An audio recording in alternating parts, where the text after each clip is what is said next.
Good evening, everyone. I'd like to call this meeting to order. This is a meeting of the Wacong Borough Board of Health. This meeting is held in accordance with the 1975 Open Public Meetings Act, NJSA 10:4-6 at Sequente. Annual notice having been forwarded to the New Jersey Herald and Daily Record and posted on the bulletin board maintained in the municipal building for the public announcements. Everybody please rise and join me with the Pledge of Allegiance. I pledge allegiance to the flag of the United States of America and to the republic for which it stands, one nation, under God, indivisible, with liberty and justice for all. Thank you so much. I'll entertain a motion to approve the minutes of 4/17/24. Oh, yeah. But that's not on here. It's online. Well, we have to do it anyway. Let's do a roll call. Mr. Hoppercamp, Here. Ms. Johnson, Here. Ms. Roberts, Here. Ms. Rodriguez, Here. Ms. Smith, Here. Mr. Smith, Yeah. Mayor Galati. Here. Now I will entertain a motion to approve the minutes of April 17th, 2024. Motion. Second. Councilman Rodriguez and Councilman Hoppercamp. Call the roll. Mr. Hoppercamp. Yes. Ms. Johnson. Yes. Ms. Roberts. Abstain. Ms. Rodriguez. Yes. Ms. Smith, Yes. Mr. Smith, Yes, Mayor Galati. Yes. there are no resolutions on the agenda tonight. Entertain a motion to open the public comment. So made. Second. All in favor? Aye. Abstain? Opposed? Motion carries. Yes. Natural gas, Yep. Yes. cool beans. 7:30. Yeah. This is the Board of Health meeting and we are open to public comment if anybody wants to comment. You guys got anything to say? No. I'll entertain a motion to bring it back. So made. Second. All in favor? Aye. Opposed, abstaining, motion carries.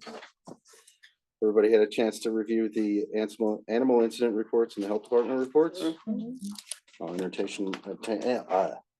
I will entertain a motion So to made. accept those. Second. Second. Roll call. Mr. Hoppercamp. Yes. Ms. Johnson. Yes. Ms. Roberts. Yes. Ms. Rodriguez. Yes. Ms. Smith, Yes. Mr. Smith. Yes. Mayor Galati. Yes. No introduction of ordinances, no correspondence. I don't think we have any old business on the floor. Well, we talked last time about the septic maintenance ordinance. Mhm. Have we made any, I don't think Neil was here yet, right? No. No, that was before you got here. Brad, did you have any suggestions to that? Did anybody do any research? I'm or- sorry, say, The septic ordinance, maybe revising the septic ordinance to require some kind of reporting for pump outs? yeah, no, I didn't. Wherever we left it, or wherever it's at. I mean, it's something I think we should do. I think it's a good thing just to, because you hear all these different things from time to time about, sewers over flooding and septic Right, well- field failures and stuff, things going in the lake and. I At the can time. send you what Councilwoman Johnson and I had found, I think after the last meeting, there's a term for it. and I'm forgetting what the name is right now, but I can send it to you to pass along to, I guess, John Urson. We could. As a septic engineer, I am kind of familiar with some of the ordinances around here. I know that Harding has one. I know that Chester Borough had one. Yes, it is. I know that Val actually administered that down in Chester Borough, so she has a little bit of knowledge about it. Yeah, Um, the few septics. Yeah, the few Yeah, there's septics not that a are lot newer. out there. yeah. There's actually a few. Jefferson. Jefferson has one. Jefferson has one, and Does the it one we like modeled Marlboro? after might have been after Jefferson, but No. it just really boiled down to where do you want to put the reporting responsibilities on? And it's either the homeowner or it's the service personnel. So some places have the people that pump out the tanks, fill out a form, turn it in.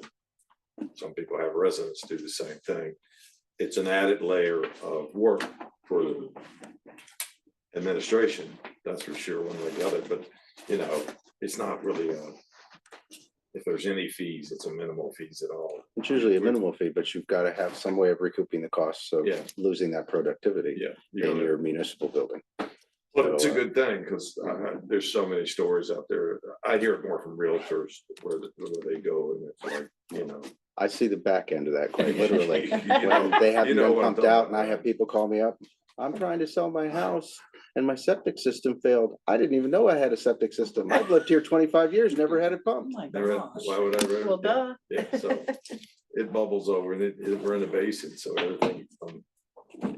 All about the Absolutely, it infiltration goes. system. And if the minute you get particulate matter in that, that's the cancer that kills the infiltration system. Yeah. And I can speak to that firsthand. It makes sense to have some kind of pumping ordinance. But in our town, I've had this conversation with John Rushkey, even charging $10 a head for everybody to report. That's a hardship. You're just gonna say, all right, well, there's a third of the town is sewered, so they don't have to report. But the other 2/3 of the town, now you have to start paying more money just to get your septic tank pumped and report here. There's a flip side to that. How much are we gonna charge? Who's gonna maintain it? Who's gonna run the database? Who's gonna be issuing any kind of enforcement or Yeah, do you have Violations. fines on there's it? a lot of questions on that. So I think it would make sense to bring in the Jefferson ordinance, the probably a Harding ordinance, because I know theirs is probably the least intrusive. And Chester Borough. I don't think Chester Township has one. Washington Township has one, Morris County. So we could look at all of those and try to come up with maybe our version of what it should look like so that it, impacts our town residents the least, but has the most effect in making septic systems a little bit more maintained in the interest of both our groundwater and our lake water. There's no support from the state. None. Not for septic ordinance, there's no support from the state. They wouldn't give us any money to implement a pumping situation. Oh, is that what you mean? Yeah, it's their lake. I mean, it behooves them. It's Well, their lake. they would only fine Yeah, they would DEP fine, would yeah, only they would fine. fine. if they can attribute it to one place or the other. I bet you they help the shore. Just I saying. wouldn't count on that. Anyway, so There we go. I think we can talk to John later. I think having Rushkey maybe put some input on this Mhm. would be a smart thing. And Johnny Urson. I think John Urson came up with a sample Yeah, years ago that he had sent to me. we got a one, it's just, but again, it's, And I, some people don't want to pass it on to the homeowner and some people don't necessarily trust the guys that are pumping the stuff out to report it back. So I think that's kind of. that's the sticky point, is who's gonna be responsible for the reporting and who's gonna be responsible for tracking that and keeping track of that and enforcement, really. Yeah. That's the can of worms you're opening there. Mhm. Not saying that it shouldn't be opened. It Yeah. should definitely be thought about. Like I said, I came up with an ordinance. I gave it to John Ruskey and John Urson 3 years ago. Mhm. They didn't particularly like that particular version, and neither did the mayor at the time, who was no longer here. So maybe it's worth revisiting. Roll it back out, see what everybody thinks. Sounds like a plan. Okay. Any new business? For the reports, I'd like to see the ACO do a report of everything up to this date instead of just the quarterly reports that we are getting. It would be nice to see this all in one lump sum so that we have a better gauge of exactly what's transpiring at the pound itself per case. So a year to date instead of quarterly. For right now, I'd like to see year to date. Yeah. I think that'll give us a better judge of what's happening and what's transpiring there. Wouldn't we still be seeing it quarterly because Board of Health only? We only meets meet every quarter. so- Quarter, No, but for right now, I'd like to see a year to date because that will also help us when it comes to how we're working with the different towns that we have contracts with. It will give us empirical data as to who's using what service and how much they're using the service that we provide for them. As opposed to just phone calls, which we can track through dispatch, we need to know how much they're using our service. Who's using our service the most? Is Byram using our service the most? Is the ACO being called out for what town the most? Is it Hopatcon? Is it whatever?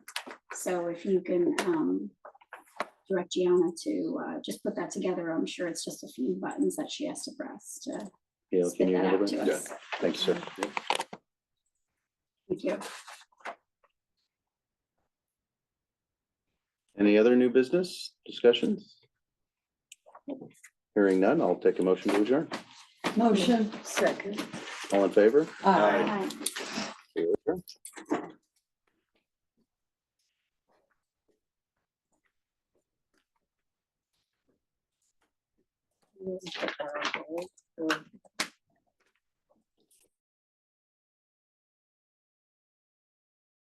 This meeting is being held in compliance with provisions of the Open Public Meetings Act, NJSA 10:4-6 et sec. Annual notice has been forwarded to the New Jersey Herald and the Daily Record. It was posted on the bulletin board maintained in the municipal building for public announcements. Can I have a roll call? Mr. Hoppercamp, Here. Ms. Johnson, Here. Ms. Roberts. Here. Ms. Rodriguez, Here. Ms. Smith, Here. Mr. Smith, Here. Mayor Galati. Here. If you will join me in a salute to the flag. Pledge allegiance to the flag of the United States of America and to the republic for which it stands, one nation, under God, indivisible, with liberty and justice for all.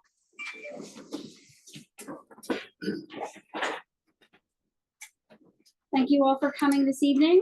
We've moved our agenda around a little bit to accommodate one of our presenters this evening, which is New Jersey Natural Gas. We've asked them to come and do a small presentation. This is actually one of many presentations that we will be having this evening.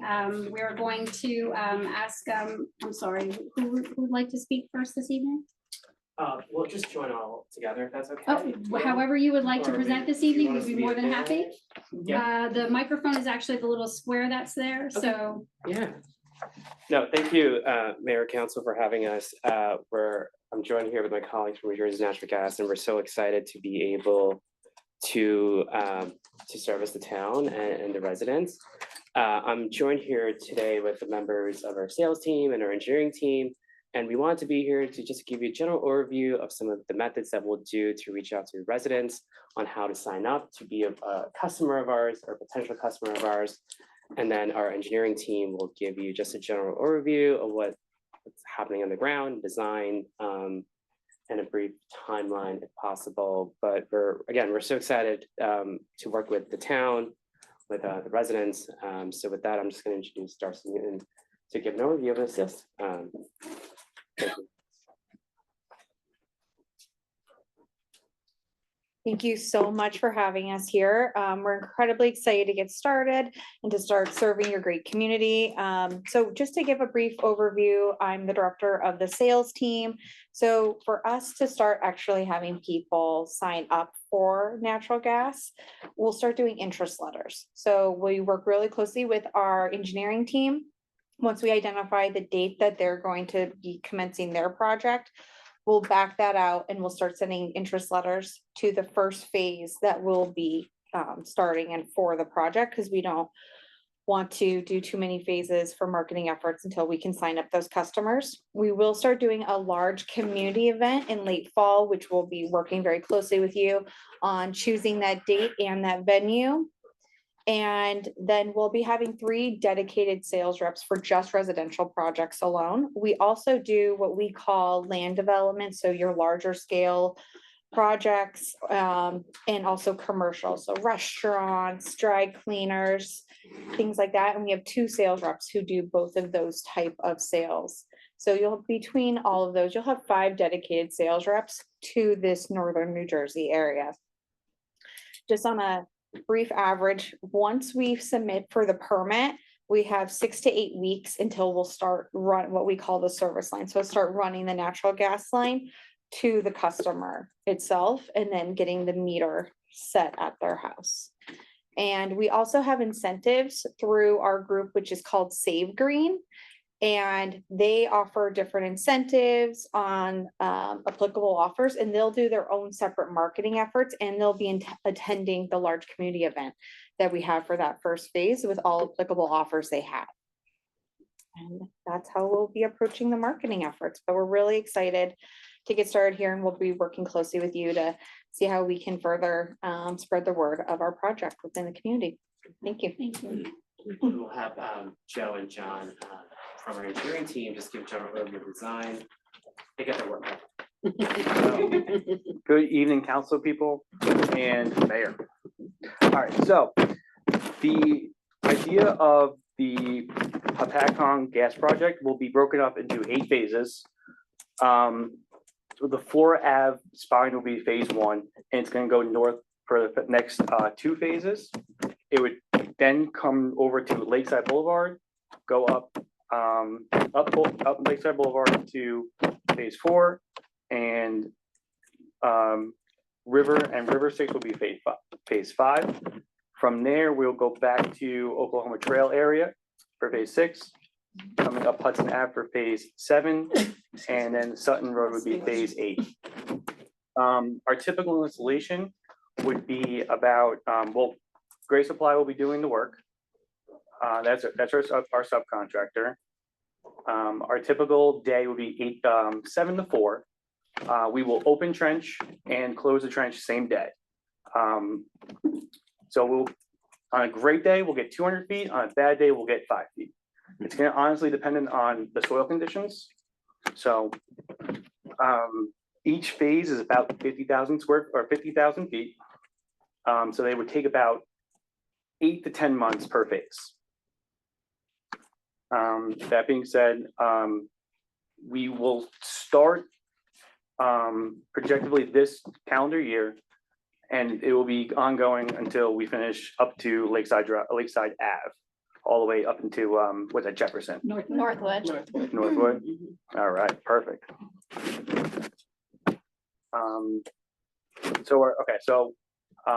Our typical installation. We dig a trench daily. Our typical depth is 30 inches to top of main. So, and then services will be typically around 24 inches deep when you run to the service line itself to the household. Gray Supply will be doing the service lines, and then our NJNG employees will be setting your meters. When we start work, we will continue work unless the town itself tells us to stop for weather dependent, and as long as we have hot asphalt. So if we have a favorable winter, we will work throughout the winter itself. As long as we have a hot asphalt plant that's open, we will continue working.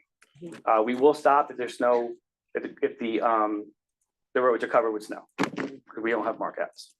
We will call markouts every day or for our area of work. I think most of this place so far is sewer and septic. So we really don't have any worries about the roadway, but we still will call markouts. Oh, well and septic, yeah, sorry. Yeah, well, septic. That being said, can I miss anything, Joe?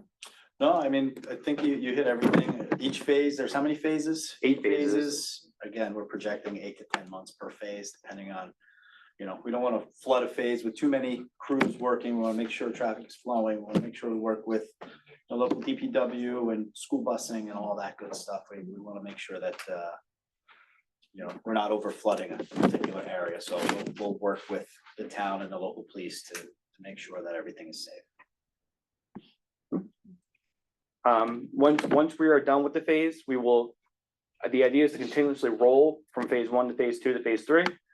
So it would be a rolling basis. We will be in here for the next potential 7 to 8 years. Once we are out of the phase, we tend to let the trench itself settle. So we don't have any potholes or any dipping or any depression in our trench. And we would come back and do a final pass for our trench repair. It would go from curb line to 1 foot past the trench or a minimum of 12 foot. So it's most likely gonna be a half-foot pass. And then it would typically be about a year after the installation itself. So we have enough time for the residents to hook up to natural gas, and therefore we don't break new pavement again. And if there were issues with plowing, if we did get snow and some of that trench was in disrepair, we would take care of that, we would, honor that and make sure we the trench and do what's necessary to keep a smooth riding surface. So I will most likely be the project engineer throughout the whole phases, so I will be the point of contact for the either the town council, the mayor, or the engineering department, which I think is Mont McDonald. And we work with them with 6 or 7 towns within Morris and Sussex County, so we know them very well. Anybody, anything else? And like Darcy mentioned, we'll also have a larger committee meeting with our sales team to talk about the process on signing up, incentives and installation. So this is just one of many times we'll be here to provide information to the governing body as well as the residents. So I think that's, with that. Are we, yeah. Do we have a copy of that map? I that we can leave this post here. Online? I can leave this here. We left a copy. And then We're once we gonna can leave this, they're gonna leave this one also. here with us, and I can we'll leave this read it one internally, and we'll post it online. Yeah, and we'll continue to provide updates as the timelines. As we go later as well. Yeah, there'll be multiple phases of this drawing, but this is gonna stay pretty much as is. The only thing that would update is gonna be the dates themselves. Yes. Understood. So from a marketing perspective, every time a new phase is started, that's another, I guess, round of incentives for people in those phase areas to be offered those same incentives as the previous phases. I can't say the exact same incentives, because a lot of that's dependent on the DPU, which is out of our control. Okay, But there will be there incentives will be for, incentives, okay. and we'll be just keeping a rolling marketing and keeping updates. So our sales team, I'd say I would call it like almost like an e-newsletter for emails we have, and then we do it in the same format for like direct mail postcards. We send those out pretty frequently, like I'd say every 2 to 3 weeks, to the community that we're reaching, just so we do know certain people may not be home, you missed something. And then we also will try email blasts, like I said, e-newsletters, where we'll just keep people updated on the status of where we're at with that particular phase. And just like the engineering team does a rolling method, we do the same. And then I apologize, I'm just gonna go through some questions. These are some general concerns from residents that I've been collecting, and I promised them that I would ask. I know there was always concern about the detours and the construction when the work is happening, just I guess for us on our side to ensure there's enough detour routes, signs, everything, just communicating to the residents what roads are being impacted. Because traffic is always a nightmare when there's stuff going on. Are there any, so it sounds like you have a pretty good lay of the land regarding the town. There's no concerns, even though you're not going that deep with having to blast or do anything, right? If we do hit rock, we would use a hammer, so Okay. we would not be blasting. All right. So it will get loud Bring during the some day. strong hammers. It is a backhoe hammer, so it is a giant backhoe machine Okay, that is, we call it the hammer. It will get loud, it will get tedious. Most of this is residential, so we will only be working during the day. So at least at night you will have no more headaches. But I don't know, I know Lakeside Boulevard is county. They could force us tonight, I'm not 100% sure, but most of the time will be during the day. okay. Looks like you guys kind of covered these other questions already. Okay, okay, and in terms of the phases, I mean, the goal is to get every road in town, right? So like, Yeah. yeah, it's optional for all residents, it's not gonna be required, but we're Correct. not picking and choosing certain roads out of these phases. It's, if you're in the phase and you can get it, you're gonna get it if you choose. Correct. Okay, And that's also why they allow the time period where we have the paving. We're gonna continue notifying residents that are within that phase. And then before we start paving, we'll do another like last call before we start that project. If there happens to be not a road on the map, it will be covered. If anybody like comes in here and says, hey, that my road's not on here, we will include that road. can you move the map and say that again into that microphone for everybody watching it? Just Oh. because- I wanna make sure they heard that. Yeah, if the road is not on the map, we will do the road based on the setting. I'll have every opportunity. Perfect. Can I? Yeah. I just had, well, how far before starting would the interest letters go out? So we typically do 7 weeks, 7 to 8 weeks. So once we know, so we're gonna start quickly on that. We wanted to have this meeting first. Okay, and then in a section, because we talk about sections, right? So how many houses in residential area, like percentage wise, have to agree to hook up in order for you guys to make it worth coming down that road? Because that's part of the equation too, right? As of right now, we are going down every road. You're going on every road no matter what. Except the only road that we are not doing at the current time is Stanhope Sparta Road and Maxim Drive. And that led to my next question. Well, you're doing part of Maxim Drive because you're going out Maxim Drive to Lakeside Ave. Yeah, we're But going, you're stopping at the we're Northwood left, we're section. stopping at Indian Trail. That's the Northwood section there. Yeah. So why stop there? Because you're coming from Jefferson, right? And then you're coming up from Sparta Stanhope Road. That would connect the whole everything. Does that make more sense? We're not going towards Byram. We'll be connecting eventually. So we're not coming up this Maxim right here. Can I see, sorry, can I? Right, but you're My gonna eyes do are all, horrible. you're Yeah. gonna do Lakeside Avenue. Yeah, towards Jefferson. I just wanted. Towards Jefferson. So that means that the end of Maxim Yeah, Drive. we're going. Ryan's house is Oh, No, can I ask Ryan. why? skipping I it? just, We, Why? that This is, segment. that is going to be a system improvement. It is coming. It's just not in the project of the Hopatcong. did you hear that, Ryan? Yeah, Project. yeah. He's- Well, that- They're skipping his house. that- But that also you means you're guys having stopped more at the time. four-way stop just down from my house. Oh, And no, now, and that's the one stoplight. If I turn right out of my house. right. You're gonna stop at the left, stoplight to the left of my house. Oh, wow. So it's just between those two stoplights. We may be able to stub a little bit more. don't worry. Okay. The Northwood If you- section is. I gonna get understand. done. If you, Yeah. if you. if It's you only a sign few it- houses. I get it. Yeah, Down. that, Right. Rachel, That is don't coming, post that though. I'm not until the posting, borough it's for my posts it. records. Yeah, it's interesting. the difference. and what is that one street that we had, the High Point? Florence. No, is it Florence? That is in phase 4 as well. The one that's off of Brooklyn Stanhope Road. Florence. Florence. Hopefully not my neighbors will. We're six. So that one is coming, We're phase 4. maybe. What do you mean, maybe? I don't know where you live. Oh, I'm Lakeside Boulevard. Lakeside Boulevard. So we're- No, she's phase 3. On phase 4.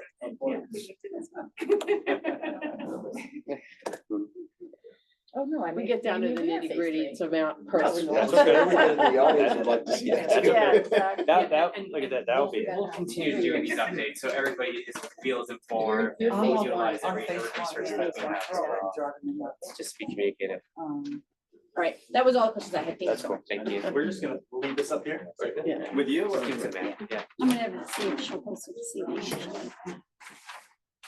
So I'm not asking I'm done. for anything, just ballpark it, You're either sorry. with or without incentives. What does it cost the resident to hook up? So right now, it would be typically no out-of-pocket costs, except for there's always appliances and like the HVAC company, so there is a cost. We do, we call marketing incentives, even though we're in the sales department. And so right now our offer is $1,500 to any customer that hooks up to natural gas and any appliance, be it grill, be it boiler, whatever is on this gas. I shouldn't say any appliance, any gas appliance. I should be really clear about that.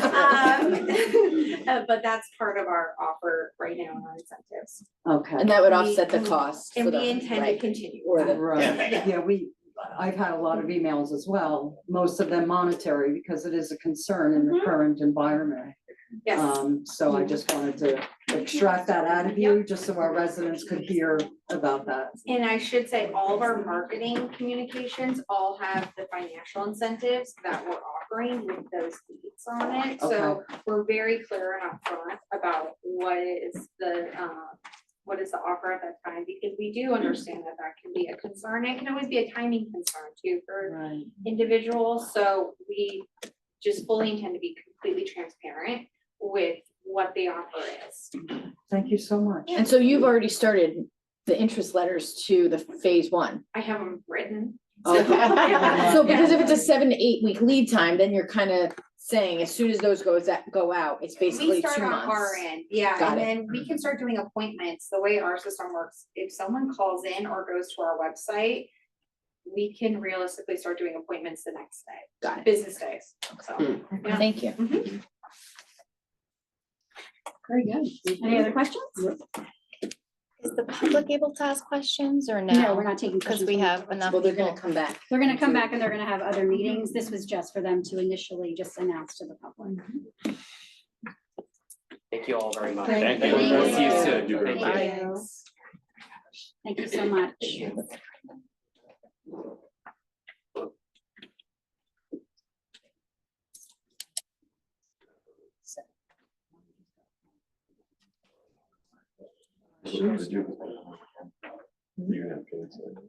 For anybody that is in the audience, that is in the area of the first phase of the project, as I've mentioned in the past, which is going to be the Heights area. As they mentioned this evening, you're more than welcome to go online to New Jersey Natural Gas, and they will make appointments to have them come to your house. They can answer your questions. They can do all of those things for you, especially if you are in the first phase. I myself live on Brooklyn Stanhope, so I hooked up to gas when they did the line on Brooklyn Stanhope. So I can tell you of my own personal experience and my own out-of-pocket experience was I had to pay for a road opening permit, which cost me $250. I had to pay New Jersey Natural Gas $25 to open an account with New Jersey Natural Gas. And I was not prepared to hook up an appliance as of just yet. So I hooked up my barbecue, which cost me just a transfer kit, which cost $48. And I pay $11 a month for New Jersey Natural Gas for a bill, which is a minimum, because I actually don't use that barbecue right now. But I do have New Jersey Natural Gas to my house, and it cost me $250, $25, cost me $275 to hook up. But I have gas at my house, and I can hook up my other appliances that I choose at a future date and time. And it was probably one of the easiest processes that I've ever done. And they do come to your house, they do meet with you, they do discuss everything with you, they go through all the different options with you, and you do have the option to hook up and you have the option to not hook up. So don't feel that you'll be pressured to hook up. Don't feel that you got to put this ugly meter exactly where they tell you to. There's a whole open discussion about everything. So you can hook up or not hook up moving forward. So that is my discussion. So we're going to move on to our committee reports, and we will start with Councilwoman Rodriguez. All right, Jen, you're gonna do EMS? Just want to confirm, okay. So really quick, the natural gas, if there was anybody here from public who wanted to ask a question, you can ask it during public comment. Is that okay? We can jot their questions down. Sure, but they can get the answers Just- directly from New Jersey. If you Natural can't, I just Gas. feel bad if you guys came out tonight with questions for natural gas. I do want to hear those questions so we can get them answered for you guys, so it's not a waste of a drive. So thank you. So thank you to everybody who came out and attended our 9/11 services. It was actually like perfect weather for such a beautiful event. Councilman Smith and I competed in an egg toss competition at Sussex County Day. And while we lost to Hardiston Police Department, out of all the municipalities, we did come in first. So I'm going to say that we won, even though we came in third to 2 police departments. The egg did break in my hand, so it got a little messy. I want to wish good luck to the Chiefs. This Friday night is their first home game against Boonton. It is also Warriors night, so if you plan to attend, please wear all black, right? Going over to the fire department, the Fireman's County Parade is October 5th. That's going to be in Hampton. I was glad to see that all of our firemen came home in one piece from Wildwood, the convention down there, so it didn't get too crazy. Going over to the police department, the PBA 149 Food Truck Music Festival and Car Show is this Saturday at Vets Field, and that's from 11 a.m. to 7 p.m. I do want to recognize Officer Taylor Getner. On September 12th, it was Police Woman Day. So I would like to recognize Officer Taylor Getner for her service to the community. I'd also like to recognize Chief Megan McCluskey for her unwavering commitment and leadership to our community. I want to congratulate all the triathlon participants who participated in the triathlon. It was 195 plus people that participated. It was a very early day, a long day to all the volunteers. It was a great community event, a very positive event, and everybody did fantastic. So for that event, I do want to thank Live, Run, Give, the Hopatcong PBA Hopatcon Police Department, Hopatcon EMS, Hopatcon Fire Department, Crescent Cove Beach Club, BLL Culinary Gardens, and the event sponsors were St. Clair's Health, The Beacon, The Beach at Crescent Cove, Hudson Farm, Cyclecraft, Juligan's Wellness Therapy, and Stonewater. And that is all I have for committee reports. Thank you. Councilman Smith? I have information from the Sussex County Municipal Utilities Authority. The next paper shredding event is September 20th. The next electronics recycling event is October 5th. From the Chamber of Commerce, again, as Rachel mentioned, we had a wonderful time up at Sussex County Day. Mayor Galate was there with us. We saw a lot of residents from Hopatcon. Thank you for coming out. It was good to talk to you. The place was packed and there was good food. It was a little warmer than we anticipated. Definitely It was hot. water was at a It was premium. hot. And yeah, I think my father-in-law had enough of the sun. But yeah, it was a fantastic event. It was good to see you all there. And that's all I have. Thank you. Councilman Smith? Rotary is having their wine raffle this week, and it is to raise over $10,000 for scholarships for Hopatcon. And if you haven't gotten your ticket, you can contact Rotary before tomorrow. But in the meantime, anything you see that they advertise, if you participate, it all goes back to the community, and they thank you all for helping them whenever they do a project. And that's all I have. Good, thank you. Councilman Johnson? Yes, so. The Chiefs' first home game is this Friday at 7 o'clock at the football field at the high school.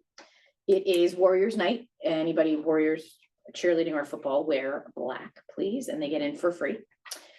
The high school is hosting a financial aid night on October 3rd from 7 to 8 p.m. It's an informative session about financial aid for college.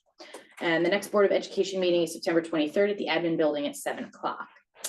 For recreation, basketball signups are starting on September 23rd. They will be online registration, and the in-person registration will be at Borough Hall. They have leagues, I wrote this.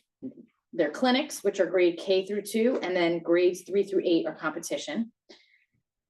And I know that they're looking to plan a trip for this year. Possibly they were talking about a Devils game or looking at the Rockettes Christmas Spectacular. It sounds so much fun.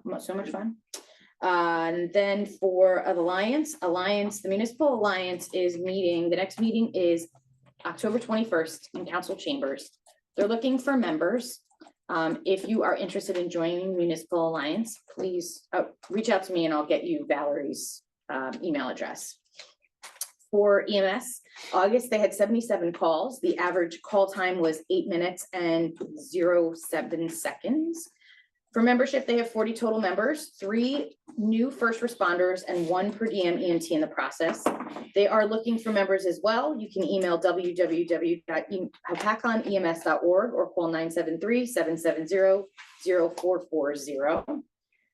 The governor officially signed an EMT training fund bill on September 12th, which allows additional access to state funds for initial EMT training and refresher courses. It removes the restrictions that made squads that billed for services ineligible to participate, as long as a member is a volunteer and in good standing. Community classes, they will be setting up a public CPR class for early October. Keep an eye out on Facebook or on their website for more information. And that's all I have. I'd just like to thank everyone that came out for our 9/11 ceremony, and particularly to all the participating organizations, the fire department, the police department, the ambulance corps, the different people from the administration. And it was a very nice evening, very nice event. Just wanted to mention, thank you. Thank you. Councilman Roberts? I just have a reminder this evening that the Hopatcon Community Center's annual coat drive starts October 1st. We're taking gently used coats, preferably if you could launder them. That would be much appreciated. Coats, hats, scarves, and gloves, any age, and that would be very, very helpful. No one in this town should be without a warm coat, and sometimes that's just not financially possible for some folks, and that's sad, but that's where we all come together and pitch in does take a village, and we can make sure everyone has what they need. So you can start dropping those off on October 1st at the community center. And I would also like to thank everyone that came out on 9/11 to honor and remember what transpired that day. And since that day, we all really appreciate it. It's important that we never forget. So thank you very much for coming together once again. Thanks.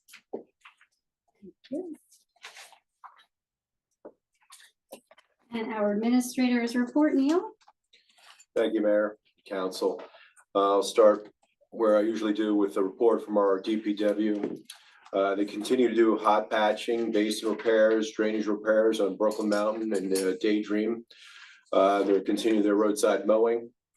DPW played a big part in helping prep for that 9/11 ceremony outside here, and they power washed the Fireman's Park, and I think the front of the building really looks nice. That everything and everybody contributed to that.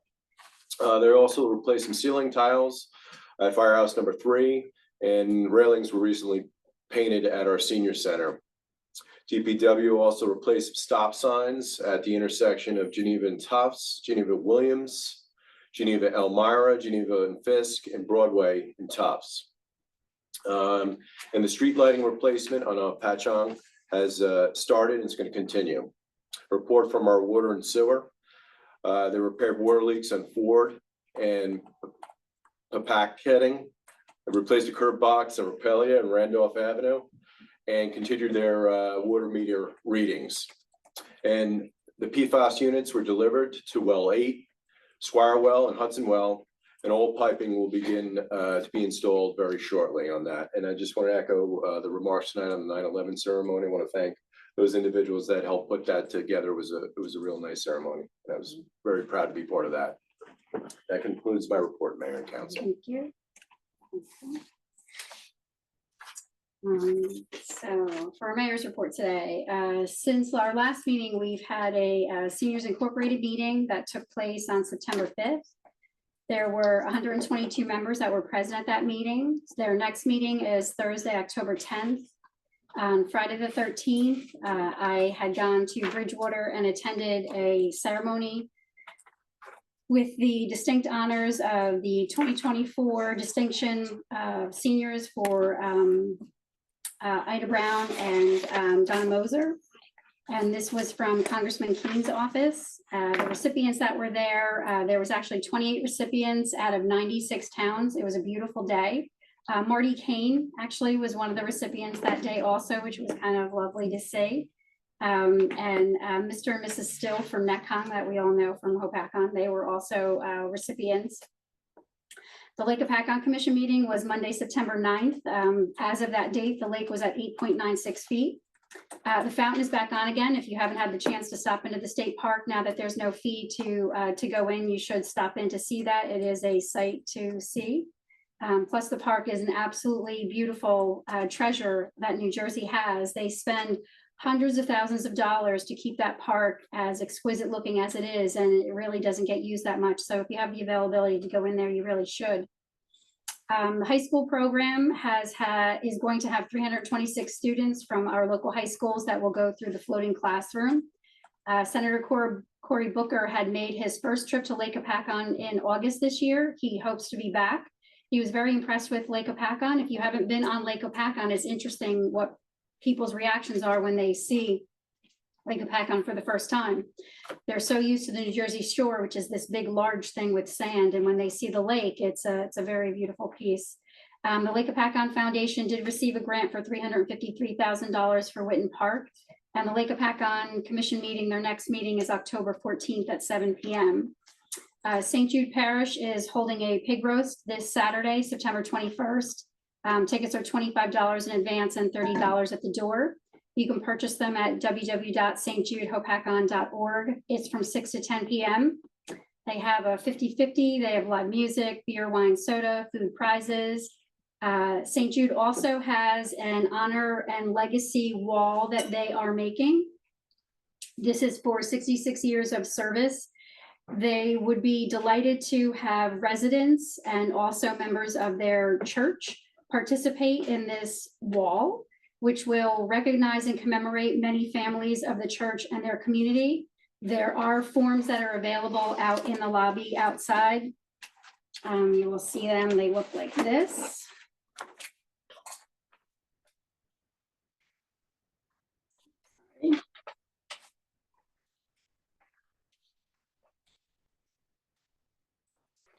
Like this. So you fill out the backs of the forms and they have several different choices for you to choose from. So you don't need to be a member, but it's something that's going to exist just like the other bricks projects that we have throughout the town, whether it's at the fire department, whether it's in the park, it's open to the entire community. So if you have the opportunity, you want to grab one of those on the way out the door so you can commemorate your family. For recycling, just want to remind everybody to grab the colored recycling notification that's out there. As of August 26th, our hauler Roselli is no longer accepting recycling in clear or colored plastic bags. Plastic bags cause our processing system to stop and causes considerable downtime. Everything cannot be seen in a plastic bag, and oftentimes they are filled with trash, and our personnel cannot separate them properly. Checking on this also loses time for them to do that. And loose materials also on the conveyor belts causes downtime. It'll need to be put into a container of some sort. There are these leaflets again, if you get these colored leaflets outside in the hallway, that gives you all the information. The interesting thing again that we talked about were the fact that you cannot recycle pizza boxes because of the oil that's in the pizza boxes. It makes them combustible. And you also cannot recycle flower pots or flower trays or waxed paper or spray bottles with the pumps. Those are also not recyclable. So you'll grab that on the way out. Last year, Hopatcon was issued a fine from the DEP. In 2023, it was in reference to the DPW underground storage tanks. For the last several months, myself, we've been dealing with the DEP and Brett Conrad from Mike and Ganamort's office. We've been trying to reduce the fine to which Hopatcon was, I felt, being unnecessarily charged for something that I didn't think was wrong. But I'm happy to announce that the fine was reduced to $300 from what it was originally at. I did find out in my quest that the DEP does not make any fine go away at all. So for it to go from what it originally was to just $300, that's a very big feat. So I'm excited about that. This is another feather in Hopatcon's cap. You'll remember earlier this year when the solar company had not paid their payment to us in time, I went after them to collect the interest, and that interest was over $7,000 worth of interest. So sometimes the squeaky wheel gets the grease. Sussex County Division of Health, the Office of Public Nursing is doing their fall flu vaccination. The clinics for 2024 are by appointment only. If you look out front, the leaflet that's out there, the only clinic that I saw that's closest to Hopatcon is the Byram. That is on October 9th. It's from 10 a.m. to 12 p.m. There's 4 other locations that are on there, but they're not as close. You can call them 973-579-0570, extension 1275. We also have the handouts in the hallway for the utility assistance program. This is for help with your utilities and your heating. This is available through Family Promise. This helps with your ability to pay for the bills. A family of 4, your monthly income can't exceed $7,676 or your annual income of $92,000. These forms are available in the lobby. The phone number for that is 973-579-1180 and the extension is 1022. If this is something that doesn't work for you, but you know someone that it might work for, please feel free to grab these notifications and give them to someone that you know that might need the assistance. A lot of these programs that the state and the county have nowadays, they really have increased the levels of income to where a lot of people actually qualify for these programs where they thought that they didn't in the past, but they do now. The Women's Club met today, and over the summer, they collected over 228 pounds of food from the food collection that's here in the lobby in the borough. They collected over 600 pounds of food that was collected from Annette Greco from the Sussex County Food Bank. Please remember to donate to food banks. Food banks are very low on donations. In times like this, food banks are really necessary. They're needed more than ever. Environmental Commission, I had mentioned, had a representative from the Highlands Council at our last meeting, spoke about the importance of rain gardens and how they're doing a program with Rutgers to help with the stormwater management. It's called the Landscape Makeover Program, and it's to install rain garden or other green infrastructure solutions on your property with a $675 grant. This will be posted on our website this week. Town Cleanup Day and our Shred Day is October 5th. It's from 9 to 1. Shred Day is at the Senior Center from 9 to 1. The dumpster for the Town Cleanup Day will be at DPW. Bags, gloves, and the pickers will be given out at the borough. You'll meet here at 8:30 a.m. on October 5th. As Councilwoman Johnson mentioned, Recreation met on September 10th. The Halloween parade is on October 19th. And the Halloween extravaganza is in the park the same day. That starts at 12 noon. We have our hot dogs, our blow ups, our DJs, costume contest, and we have some other great events. They're also trying to plan the trips that Councilwoman Johnson mentioned. For Municipal Alliance, they're talking about something new this year, a peer-to-peer leadership program where they're partnering with the Elks. They will have a little bit more information with their next meeting that is coming up on the 21st. And they also are doing a program this year, which is going to be a wellness bingo for seniors. And just to, close on the 9/11 ceremony, I do want to thank everyone that helped to participate to make that so special. I do want to thank DPW for being here the day before, power washing everything that was out front, the sidewalks, the monuments, the bricks, everything. It was just a beautiful ceremony. And I really do want to call out Ula Artuli Enterprises for those absolutely beautiful photos that you do post for us. I just, you have such an eye for those things, and I hate to call you out in the middle of the room, so you don't even have to react, but just thank you so much, because I could never do something so beautiful like that. So I really do appreciate it. And I do want to say, the exercise issue from the last meeting, everybody that was here from the exercise issue, I do want to say that the exercise issue at the senior center was settled.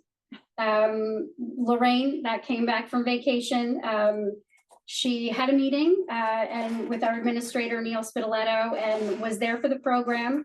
The exercise program is going to begin at 9:30, which is a half hour earlier, which will make the program a little bit easier. This will require a little bit of alteration for the senior bus, because some of the people on the bus do the exercise program, but they're going to have no problem with that.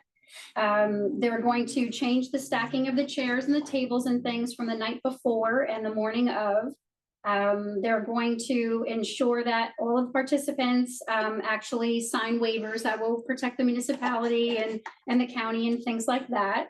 And everything they feel with the program, with all of the people who came and spoke, that it's a program that the residents of Hopatcong need. It needs to stay where it is, and it's only going to grow. And both the group that had some of their issues and concerns with the exercise group, they've been able to give them a nice area where they're just as happy. So everything is settled with that for everybody that was concerned about that. I was very excited that was taken care of, because that was a very long time that we spent on that at our last meeting. So thank you very much to everybody for that. Moving right along. Can I have a motion to open to the public? Motion. Second. A roll call. Oh, all in favor? Aye. We are open to the public. You can come up. You just need to state your name. We do not need your address. And you're welcome to speak about anything that's on the agenda and off the agenda.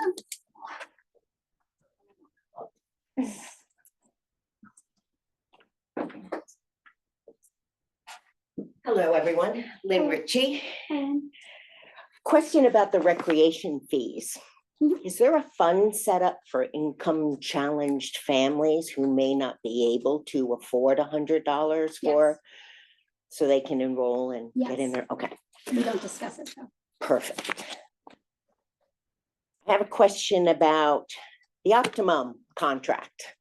So the Optimum contract says that we're going to have a local office or agent assigned to us to handle all of our, during the entire term of this 10-year contract, to handle any problems, and investigating and resolving complaints. Is that the Ledgewood office, or is this going to be a brand new location for us, as well as the designation of a complaint officer. Is that just for you all to call and complain, or are we all gonna get the complaint officer's name and telephone number that we can discuss our complaints and they will be reviewed? That was my first question. No, I got a bunch of them, so if you want to do them one by one or. All right, so the second one is the senior citizen discount, which is set up like this is from them giving it to the town of Hapakong. No, they offer a senior citizen discount to anyone who qualifies for the senior citizen discount. So it has to be a letter in writing. It has to be eligibility based on the pharmaceutical assistant and aged and disabled program. They have to meet income requirements. They have to be the only person, no one younger than in the house that would benefit from this discount. And it's really 10% off of basic services. So what kind of discount is that for 13 channels? So that's my second thing. And then the franchise fee. We get 2% of our franchise fees. Who's auditing these franchise fees? We just saying, okay, Optimum, what did we spend? And they're sending us money, or is there an actual auditing that they're sending in monthly, how much usage we have? 2% is 2%. And I figured out on that $5,000 bill that we were paying over at the community center, we actually paid ourselves $100 for that. So it was really $4,900 bill because we were paying ourselves $100 residual. Then the free services. You've got 13 listed here that are eligible for free services. That's awesome. But all it says is you're entitled to one standard installation and monthly cable television reception. That mean the wire? We buy the modem and router? Does that mean basic cable services is provided? Or what does it mean for the 13 municipal buildings and everyone, the fire, emergency, whatever, they're entitled to it? And at this time, since we're signing them up for 10 years, why haven't we added internet in here? That these 13 municipal buildings, affiliates of the county and stuff, not only will get one television something, but they also should be entitled to free internet service. Because in essence, they charge us to pay ourselves a franchise fee. Doesn't make any sense to me. But I read through the whole contract and it just sounds like the contract that's was out there 10 years ago when they signed the contract for 10 years. So I'm concerned that we're paying for services that they should be giving us. They have the monopoly on the town. It says that we can't charge any more than 2% than anyone else who could come into this town and charge money, but no one else can come into the town and provide cable services to us. So why don't we make it 3% or 5%? Why is it 2%? They have the monopoly.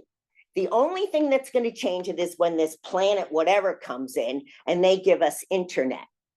Watch the cable bills soar when the population drops the package of internet, phone, and cable. So we're not winning, in my opinion, on this contract. I'm not sure this is a smart contract to go into with them. And it's pretty much they're driving Hapakong and providing us the same crappy service that we all have. My internet sucks. I work from home and they call me and tell me I need to buy a booster box for every single room in my house so I can amplify their internet. It doesn't make any sense. We're in the driving seat. You're paying 10 years. You're telling them you can be here 10 more years and provide this service.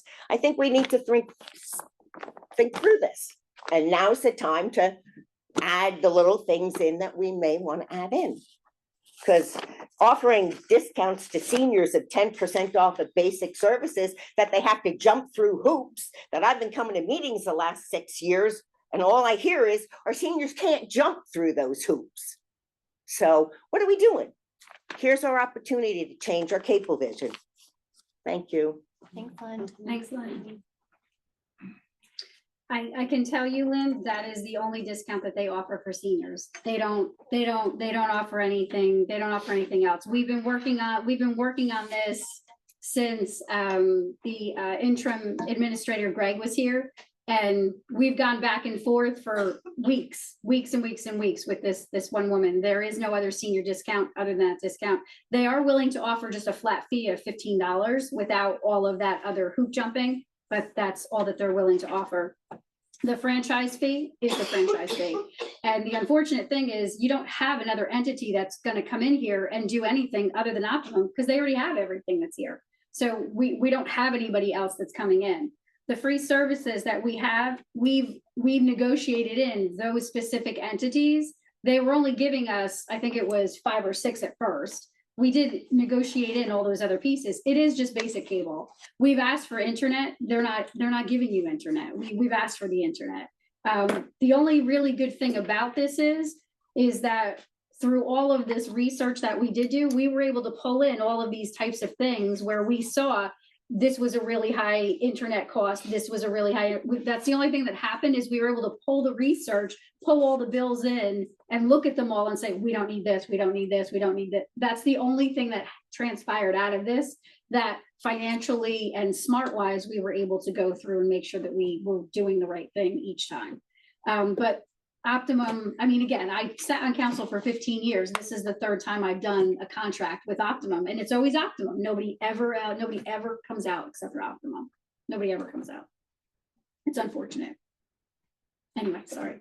I'm sorry. I'd say throw in internet and I put my foot down and I wouldn't sign the contract and that's what's internet for 13 And what's the worst thing that happens if we don't sign the contract? And if we don't sign the contract, that's the problem. Nothing will happen. Right. We're still stuck. We're still stuck. We're still stuck. I'm sorry. Anyone else? Yes, Pete.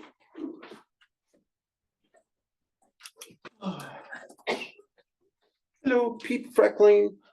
Just I wanted an advisory to our distinguished guests here this evening from Natural Gas. I'm sure they know this, but just to let them know, River Styx Road is a county road. Yes. Okay. So, Anyone else?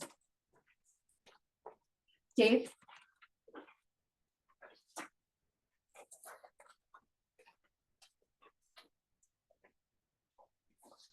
David Harris. I would just appreciate when we get to the ordinances, the final hearings, that you could go into detail as to what each one is about, because reading them, you can't really tell what's involved.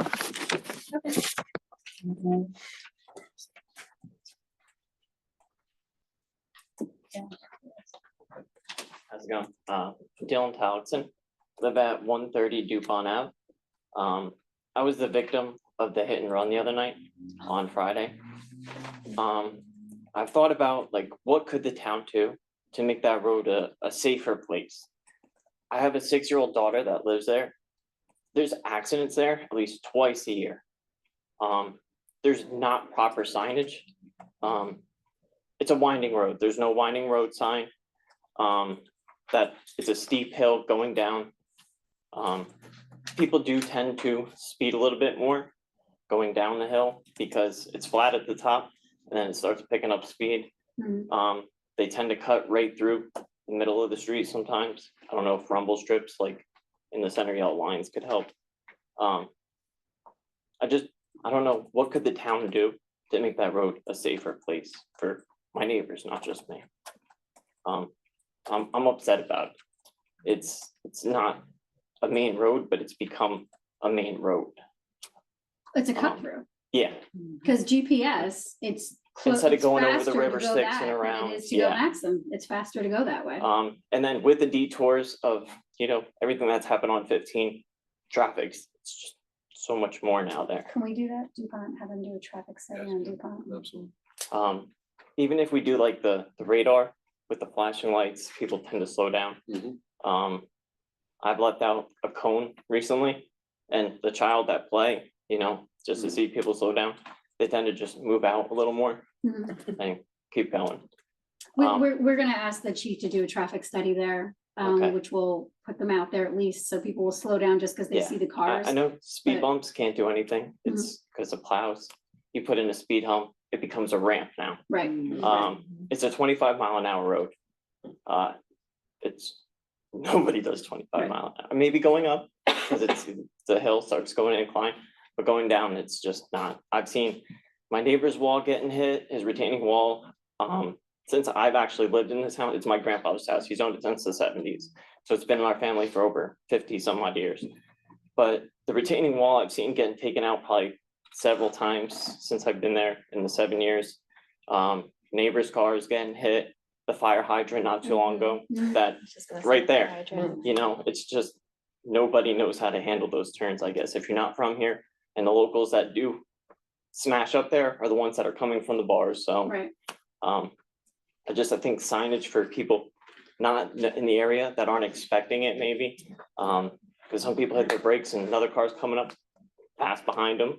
And that could be what happened the other night. I don't know if they were intoxicated. I do thank the police department for finding them, apprehending them. They were issued a dozen summons. I believe, you know, they should be made an example of. But yeah. We'll I'm definitely annoyed, look yeah. into it for you. All right, that's it. Thank you. Very good, thank Excellent. you. Anyone else?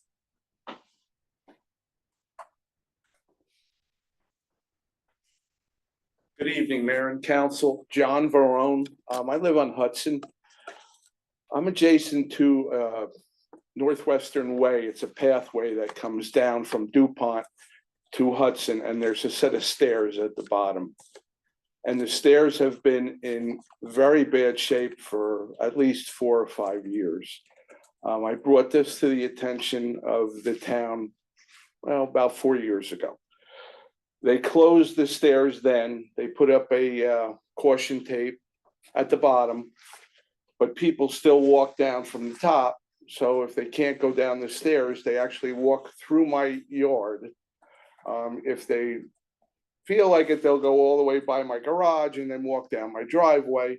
If not, I have my hills up, my house is up on a hill about 20 feet above the street level. There's a pretty steep slope with grass on it. And if some of them will try to go down. I'm afraid somebody's gonna fall on my property and get hurt. You know, and I don't want the liability of that. Now, this year, I guess wasn't me, but it was brought to their attention again. This year they came, they put up tape again. They put up a barricade above the stairs, just right above the stairs, but they didn't close the path at the top. So people walk down, they get to the barricade, they have nowhere to go. They come through my yard. And again, I'm concerned about somebody getting hurt. And I was just wondering what the status, I've been told, you know, that they're gonna repair it, but I've been told this for years. And I'm just wondering what the status is. Right now, the concrete has deteriorated so badly that it almost looks like a ramp. I've seen people slip and fall on it, trying to go down. They go down with their pets, and somebody's gonna get hurt. And it's town property, it's a paper road. There's a sewer easement that goes up to the houses up above off of Northwestern Way, and I forget the name of the street above me, but so it's actually town property. I'm sorry, what number were you, did you say? 16. Yeah, and it's adjacent to my property. It runs between. We can go look at that. We'll go look at it tomorrow for you. Okay. There is tape that's fallen and the barrier's been moved into the woods, but that was put up earlier in the season. So, okay, thank you. We'll go look at it for tomorrow. Appreciate it. Thank you Not a very problem. much. Mhm. Anyone else? Not seeing anything, motion to bring it back? So made. Second. All in favor? Aye. No correspondence. Resolution 2024-126, the bill list. We have minutes. Sorry. Approval of minutes from September 4th, 2024, regular minutes. Councilman Hoferkamp and Councilwoman Smith are not eligible. Motion. Second. Roll call. Mr. Hoppercamp, Abstain. Ms. Johnson, Yes. Ms. Roberts, Yes. Ms. Rodriguez, Yes. Ms. Smith, Abstain. and Mr. Smith. Yes. Now, resolution 2024-126, the bill list. Motion made. Second. Anyone on the council have anything to bring up on the bill list? Yes, I have a question about the last page of the bills list, the Hopatcon Fire Department clothing allowances. So when I requested the purchase order, the backup showed that it's the 2023 uniform allowance. So should this be a 2023 PO and not a 2024 PO? I think this has been done traditionally in the past. Even though it was 2023, it was listed as 2024, is what my understanding is. Because it comes through as 2024, because if I'm not mistaken, some of this is through the grant money that comes through in 2024, even though it's asked for in 2023. That's I don't- turnout gear. No, this is not turnout gear. This is their uniform allowance. This is what we pay annually. So I just want clarification if this should be a 2023 PO. And then is this later than normal? I feel like we usually approve their uniform allowance, or I've seen their uniform allowance approved earlier in the year. Because who does all that? Who files the chief? So, so chief If one. you want to poll them and ask the chief, we can. do I just that. want clarification from the admin side. Is it a 2023 PO or is it a 2024 PO? What do the POs say that you got? when It's you a requested them? this is for the 2023 uniform allowance. It's a 2023 call list that was submitted because they do that at the end of the year and then they submit it. So every year we pay the fire department uniform allowance, we're paying the prior year. So in 2025, So if we'll it's cut them a only check for So 2024. it's only just being submitted though by the chief for 2024, even though it's the end of 2023, it's only just being submitted through his paperwork for 2024. That's why you're getting it now. So do you want to pull it till we ask him? We can do that.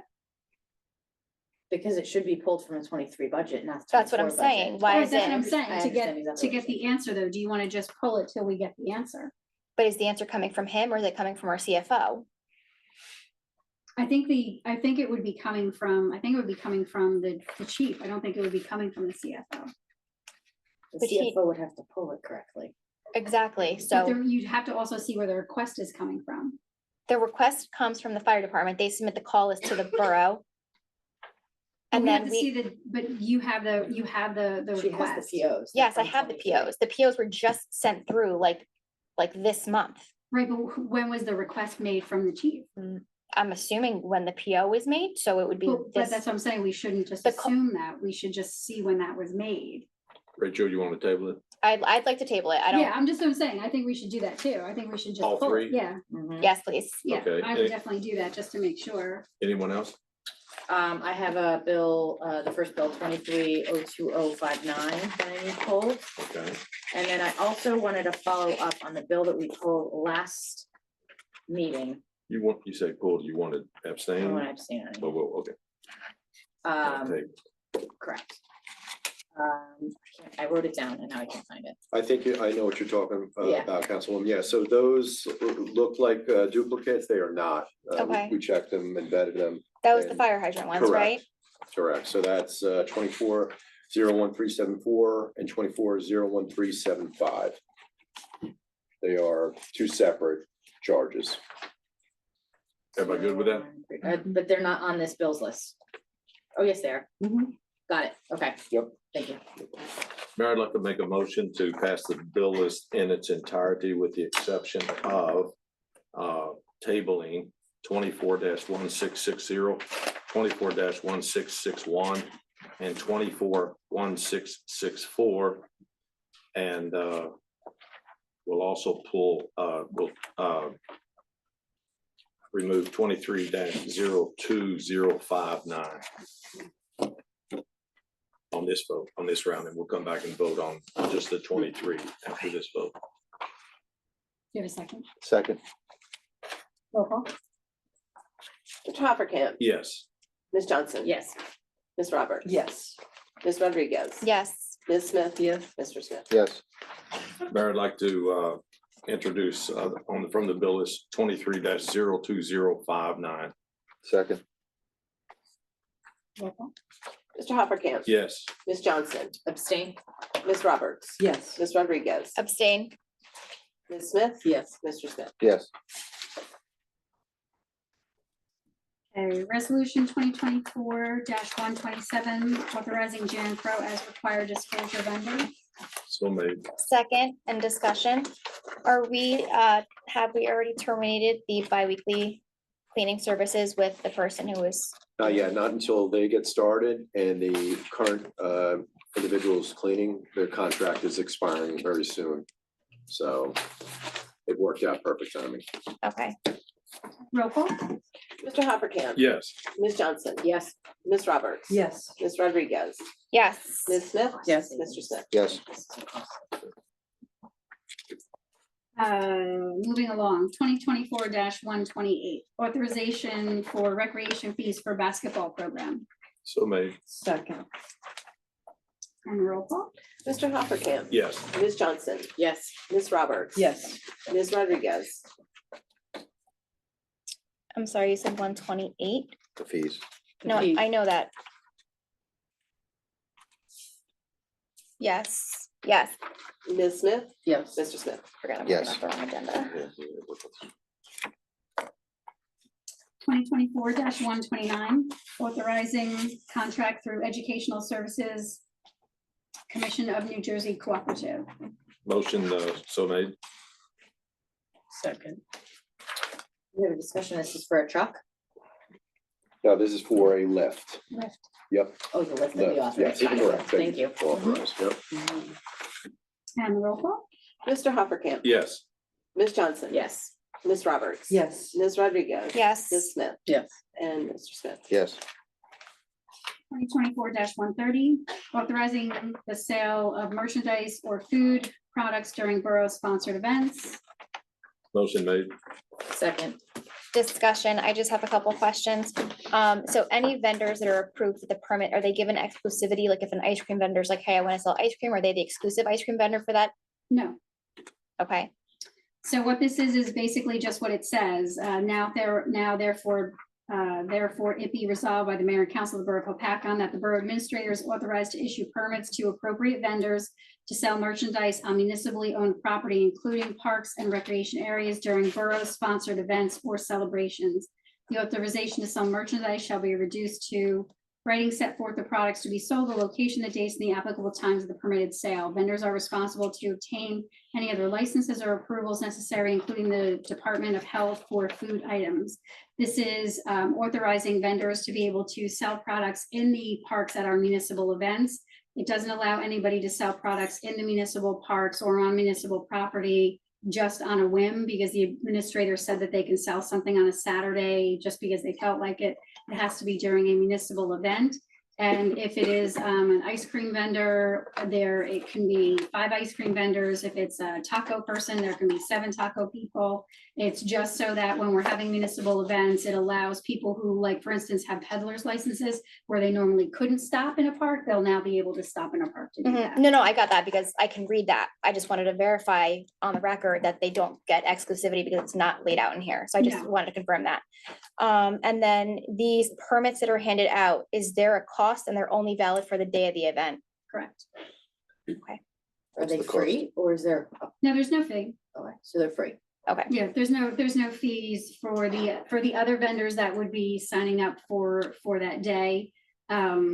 These would be, if there's an event that's a municipal event that's going on that day and they're going through that specific vendor for the day and they're signing up through that event, then they are paying for the fee going through that specific vendor for that day. This allows them to be able to go there without having there be a separate fee. Just the way it reads, when I see permit, my mind automatically registers, there's a fee to that, so. Clarify, No need to throw a bunch of permitted fees on people. again, just clarifying. All right, I'm good. Roll call? Mr. Hoppercamp. Yes. Ms. Johnson. Yes. Ms. Roberts. Yes. Ms. Rodriguez. Yes. Ms. Smith. Yes. Mr. Smith. yes, Ordinances, introduction of ordinance 18-2024 Cablevision renewal. An ordinance granting municipal consent for the operation of a cable television system within the Borough of Hopatcong, NJ2 CSC TKR LLC. We'll make a motion, talk about it. Sure. Second. Yeah. Anyone want to discuss the Cablevision issue? Well, of the list of locations, hold on, the Hilltop Athletic Fieldhouse is in there. I'm assuming the field house at the high school is just rolled into Hopatcong High School, like are they covered with that as well? Or no, because they're not listed on here if I'm not. sorry, what was it? The field house at the high school. There is nothing currently that's there. That's what so my question is, These right, are locations where there already was these are locations where there already was a bill that was being charged. So if there isn't a service there already, we were not putting a new service in. We were replacing the basic cable in these specific spots with just basic cable. okay. If we vote no on this, what happens? Cablevision is gonna operate, but John will give you that answer in a legal term. Anything they want. Yeah, I'm not, I can't say I know that off the top of my head. I know what's not gonna happen. There's not gonna be another vendor. Somebody would have to come in and replace all the wires in town, and that's simply not gonna happen. So there, So they're gonna cut us off? no, there would be a process. I just don't know the process. There would be a process where they could go to the BPU if the town refused to engage with them. But I don't know that process. They could raise the prices willy-nilly then. with No, contract. their prices aren't negotiated by the town and they're not part of this. The prices are regulated by the BPU. Okay. So we really don't have a choice. You have a choice to negotiate certain terms. And honestly, 20 years ago on cable franchises in general, when cable franchises were the dominant force in the town, you could get a lot more out of the cable companies. The negotiations back 20 years ago, there was cash payments, there was funds, there was a lot more incentives. But they've lost a tremendous amount of market share because people get delivery of programming to their house in many different ways now. So they're just not the same as they used to be. Understood. Thank you. Okay.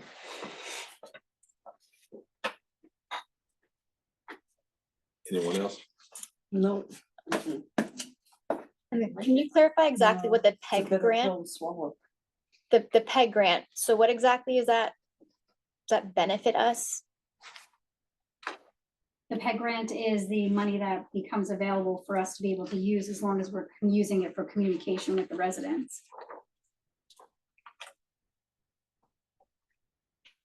Like we talk about replacing the speakers in this room, the PEG grant money that's available allows us to be able to do that. Okay, so a downside of not signing this, not passing this, then is we don't have access to this PEG We don't grant have money. we won't have Right, access to the PEG exactly, money. so that's, yep, so that's an impact. So the PEG money is the $20,000, so we wouldn't have access to the $20,000. Lynn, you like that cookie that they dangle right in front of you? I'm still wondering what this designation of the complaint officer is. We're gonna work on that. Just give me her number or his number and. If I get that number, I am going to give you that number. We put that on our list of things to get. And the local office that's supposed to be open We from put 9 those to two 5, things on the list. Just for us. Mayor, do you have the name of the representative? Have y'all met with representatives from Cablevision? You have Yeah. your card, so. Oh, yeah. Yeah, maybe. Give them their number. Nice. I like that. Somebody can leak it.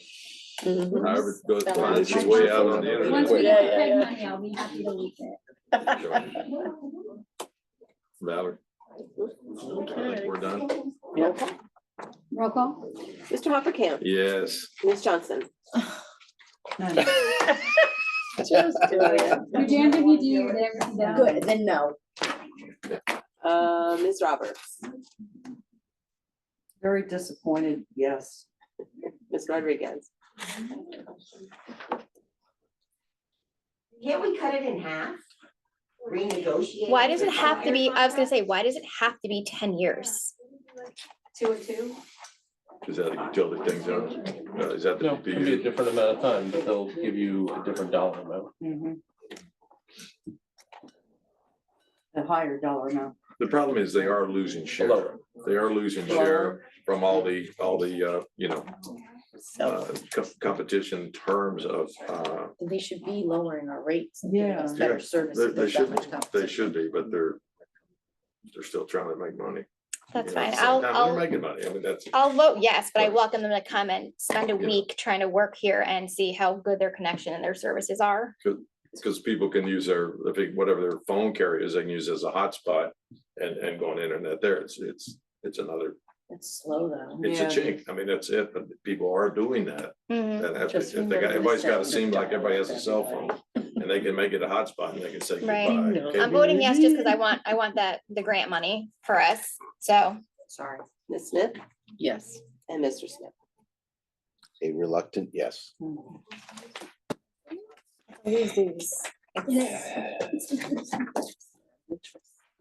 Okay. Final hearing. Ordinance 14-2024 floodplain management. Ordinance by the council amending the borough of Paccon to repeal 124 floodplain management regulations to adopt chapter 124 flood damage prevention and flood hazard area regulation to adopt flood hazard maps to designate a floodplain administrator. Motion made. second, I believe Mr. Harris, you wanted an explanation, right? Yeah, these, we've always had floodplain regulations. So they're in the ordinance book now, but this is a required upgrade to the floodplain ordinances required by the DEP and by FEMA.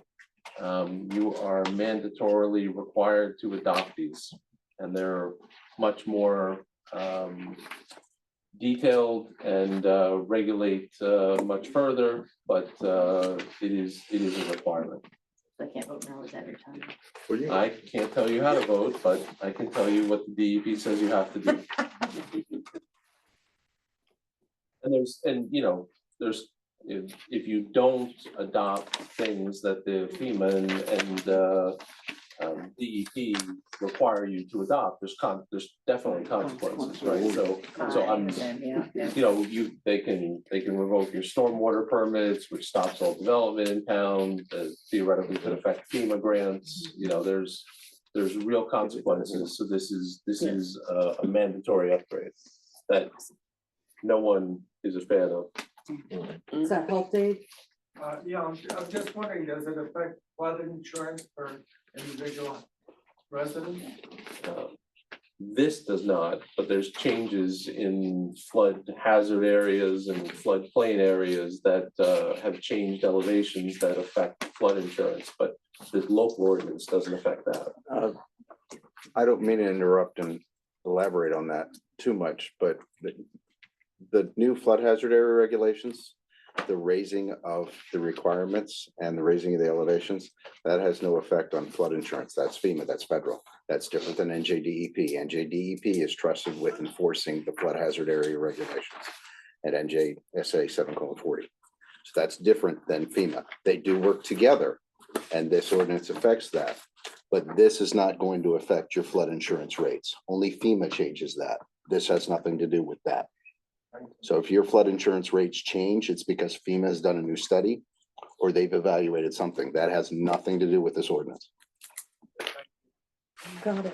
Did it change the landscape of some people who were not in flood zones are now? It's not changing the flood information rate maps. It's So we have not to open changing to the the firms. public anyway, so why don't we do that? Okay. So, can I have a motion to open to the public? So Second. All in favor? Aye. Okay, so we're open to the public for this ordinance. Does anybody have any questions on it? I think we explained all of it. What was yours, Lynn? That was, I just wanted to know if it changed the flood map and someone's gonna get a letter tomorrow saying you are now in a flood zone and call your insurance broker. Only FEMA can do that. Okay. We can't do that. This ordinance does not do that on a local level. That's FEMA. This just Oh, you kind of do. reprioritizes the process of flood. It's another unfunded mandate. There's all different levels of flood Always. zone, all the way from this flood. Any more? Okay, motion to bring it back? So Move to made. bring back. Second. Okay, any more discussion up here? No. Roll call? Mr. Hoppercamp. Yes. Ms. Johnson. Yes. Ms. Roberts. Yes. Ms. Rodriguez. Yes. Ms. Smith. Yes. Mr. Smith. No, Just because. just because I can. Ordinance 15-2024 road openings. Ordinance of the Borough of Paccon, County of Sussex and State of New Jersey, replacing the Borough Code, Chapter 205, Streets and Sidewalks. Motion made. Second. Sure, so this is, once again, you have, a ordinance that regulates road openings. It was pretty old. So with New Jersey Natural Gas coming, there was a request, to review it. Your DPW reviewed it, the borough engineer reviewed it, and this ordinance is, much more comprehensive, stricter, more specifications, et cetera, to govern road openings and what has to be done to fix the pavement after road openings and all the regulations surrounding that. Got it. Thank you. It specifically keeps the restoration process in a very distinctive pattern so that we do not run into the same issues we ran into with the sewer project. Can I have a motion to open to the public? I'll on this make it. ordinance? Second. All in favor? Aye. We are open to the public for this ordinance. Any questions? Dave? I don't think so. Nope, good, okay. Not hearing any motion to bring it back? Move to bring back. Second, Second. and a roll call? Hoppercamp. Yes. Ms. Johnson. Yes. Ms. Roberts. Yes. Ms. Rodriguez. Yes. Ms. Smith. Yep. Mr. Smith. Yes. Ordinance 16-2024, joint municipal court. An ordinance of the Borough of Paccon, County of Sussex and State of New Jersey to amend chapter 13 point joint municipal, section 13-1, creation, name, jurisdiction of the Borough Code. Motion made. Second. Any discussion?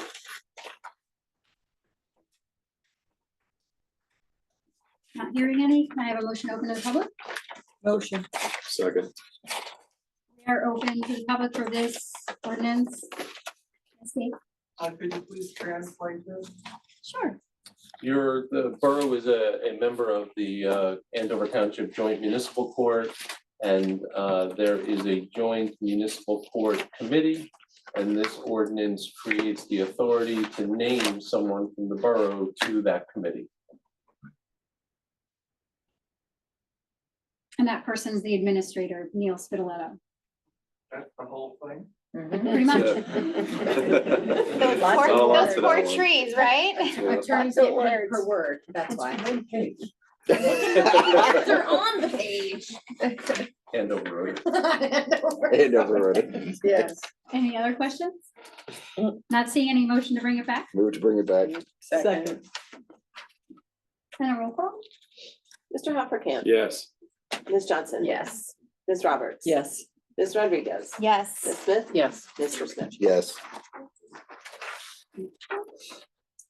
Ordinance 17-2024, amendment violation and penalties. An ordinance of the Borough of Paccon, County of Sussex and State of New Jersey, amending the Borough Code to add, replace section 66-20 regarding fines. Motion made. Second. Discussion? How does this compare to the other? So you have an ordinance regarding animals, and in that animal ordinance, you have fines, and it looks a lot like this. The difference is that previously the fines for the first offense had a range. And because it had a range, then it would require people to come to municipal court so they could be sentenced to a penalty within the range. Your animal control officer requested that the penalty for the first offense be a set fee. So if somebody was a first offense, they wouldn't actually have to appear in municipal court, they could pay the fee. That's all this changes. We have a second. We do, we just need to. Motion to open to public. So made. Second. We are open to the public for this ordinance. Any questions, Dave? So what you're saying is that there's gonna be a set fine for each offense, There's a set fine for the first offense. yeah, depending on what the offense is. No, for violating the ordinance, the fine for the first offense is $50. And the second offense would be, Aren't there different offenses like cruelty to an animal or abandoning an animal? I mean, it seems there's different offenses a person could make, and I think fines would be different now. The fines for this section for the first offense are $50, that's it.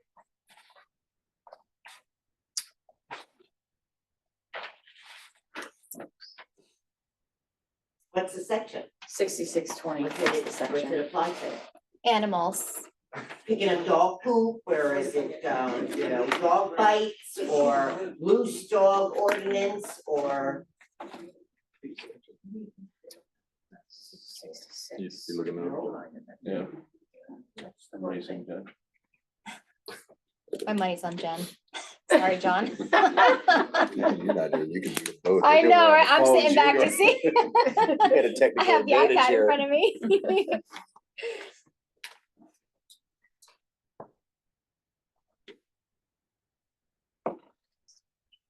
I'm thinking my money's on Marie right now. Yeah, so Yeah. this covers the general areas: disturbing the peace, running at large, public nuisance, defecation, trapping domestic animals. That's what this covers. Things that you mentioned, like animal cruelty and so forth, those are covered under the 2C criminal code. That's completely different. Those are crimes or disorderly persons offenses that would be different. This is for your typical dog offenses, running large, not cleaning up after your dog, that kind of thing. Thank you. What about not licensing them? That's all under here too? Probably. Does this cover wild animals? No, this is a dogs and cats ordinance. And chickens. Chickens. goats. Chickens is not in the animal section, I thought we rewrote the animal. Did it? is it? Yes. Any other questions? Not seeing any. Motion to bring it back? Bring it back. Second. And a roll call? Mr. Hoppercamp. Yes. Ms. Johnson. Yes. Ms. Roberts. Yes. Ms. Rodriguez. Yes. Ms. Smith. Yeah, that's great. Mr. Smith. Yes. Old business. Does anybody have any old business? Were we able to look into the ACO vehicle? Do we have to, because we're looking to hire a part-time at the last meeting, we passed that resolution, and I asked if we have enough vehicles for the employees that we have on hand. Yeah, I passed that information on to the chief who's spoke to Gianna. So right now we're sufficient with vehicles. Okay, Also, are you done? well, no, I was Go gonna, ahead.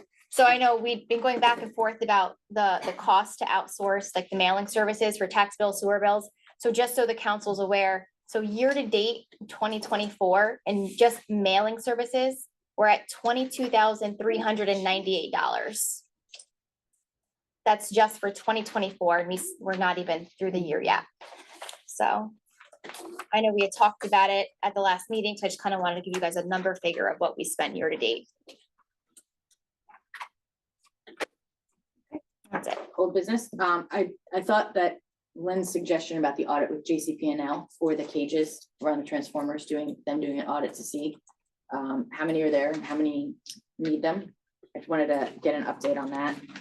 And I actually also had the postage machine update on, is there an update on that? Yeah, both of those things. So I did reach out to JCP&L and scheduling a meeting with myself and the mayor and their team.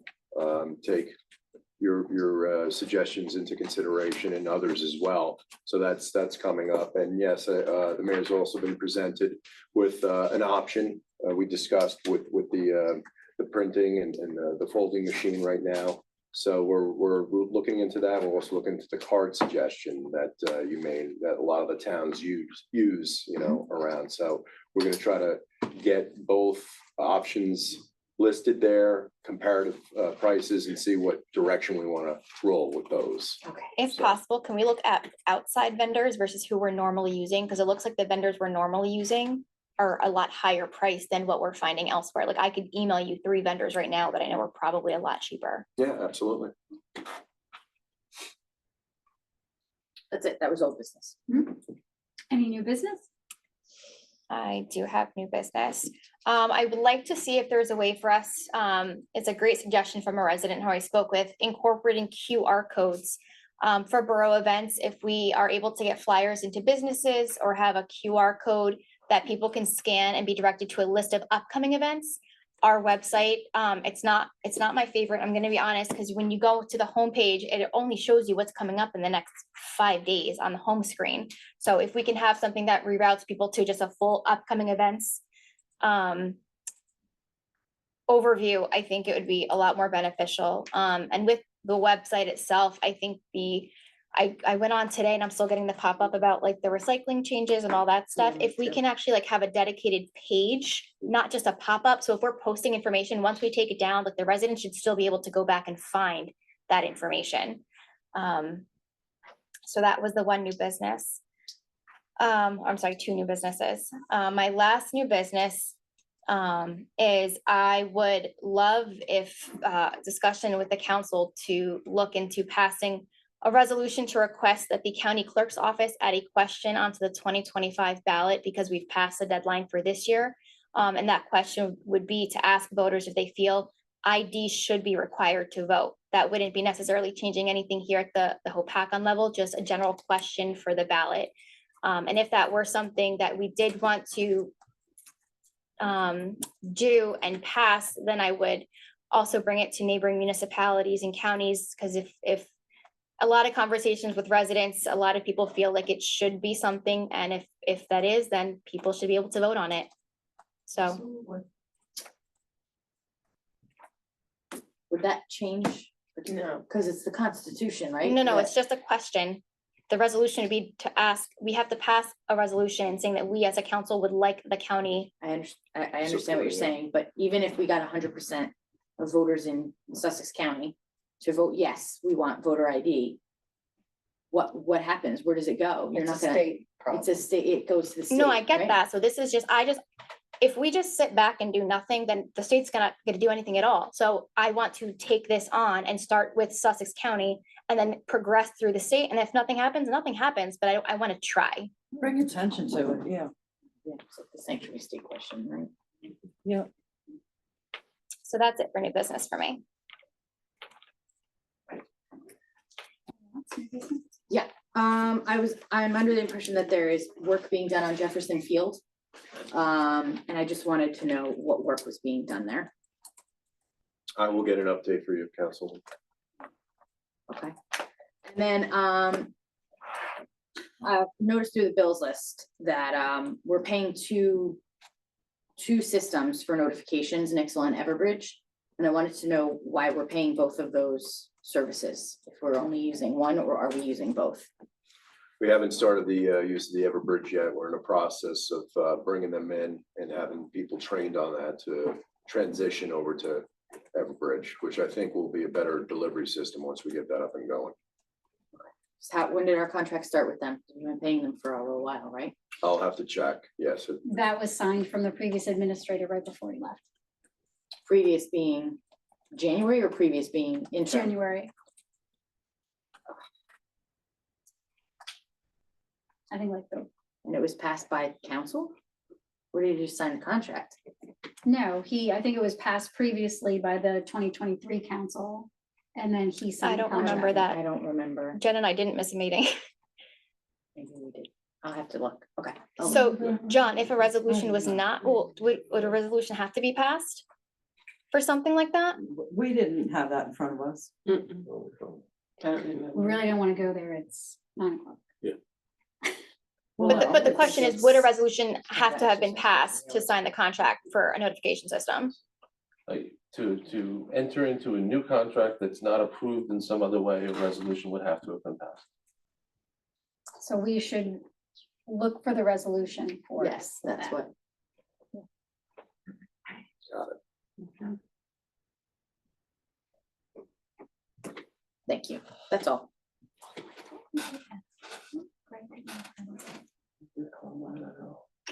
Okay, was that it? Vague. Yeah, that's it.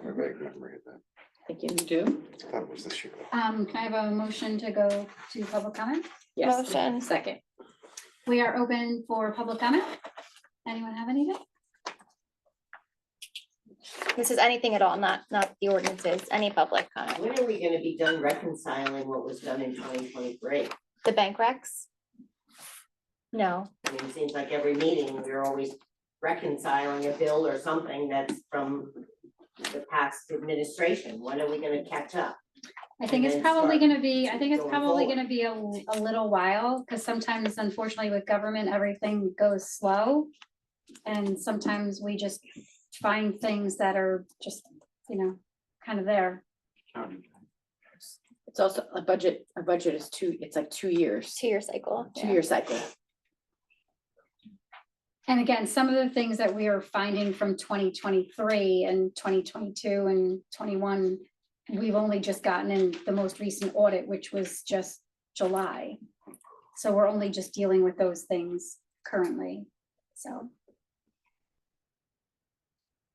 Any other questions? Not hearing any motion to bring it back? Motion. Second. Yeah, my mayor's conclusion is everyone have a wonderful evening. Thank you for coming and listening to our New Jersey Natural Gas this evening. To adjourn. Motion. Second. Aye.